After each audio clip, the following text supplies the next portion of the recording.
নিয়তির কি অদ্ভুত পরিহাস যে ইস্ট ইন্ডিয়া কোম্পানির অত্যাচার আর নির্যাতনের বিরুদ্ধে 18-19 দশকে ভারতীয়রা এত এত আন্দোলন করেছেন, প্রাণ দিয়েছেন। সেই ইস্ট ইন্ডিয়া কোম্পানির বর্তমান কর্ণধার একজন ভারতীয় উদ্যোক্তা। 1600 খ্রিস্টাব্দে এই কোম্পানিটি গঠন হয়েছিল ভারত থেকে মশলা, চা সহ নানা রকম দ্রব্য আমদানির লক্ষ্যে।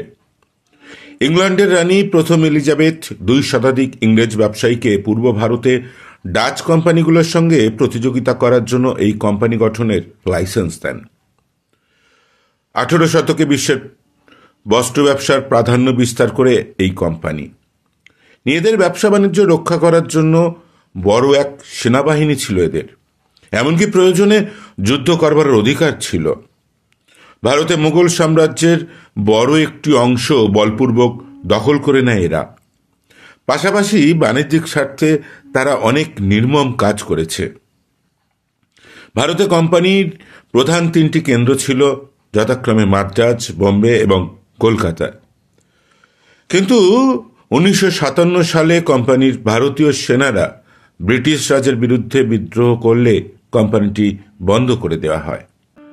বাংলার শেষ স্বাধীন নবাব সিরাজদৌল্লারও পতন হয়েছিল এই ইস্ট ইন্ডিয়া কোম্পানির হাতে। 1757 সালের 23 জুন সংঘটিত সেই যুদ্ধে মীর জাফরের বিশ্বাসঘাতকতায় সিরাজদৌল্লার পতন ঘটে। এই যুদ্ধের রাজনৈতিক ফলাফল ছিল ধ্বংসাত্মক এবং সুদূর প্রসারী। এরপর ধীরে ধীরে বাংলা ব্রিটিশদের অধিকারে চলে আসে। বাংলা অধিকারের পর ক্রমান্বয়ে ব্রিটিশরা পুরো ভারতবর্ষ, এমনকি এশিয়ার অন্যান্য অংশও নিজেদের দখলে নিয়ে আসে। অর্থাৎ ইংরেজ সাম্রাজ্য বিস্তারে সবচেয়ে গুরুত্বপূর্ণ ভূমিকা পালন করে এই ইস্ট ইন্ডিয়া কোম্পানি।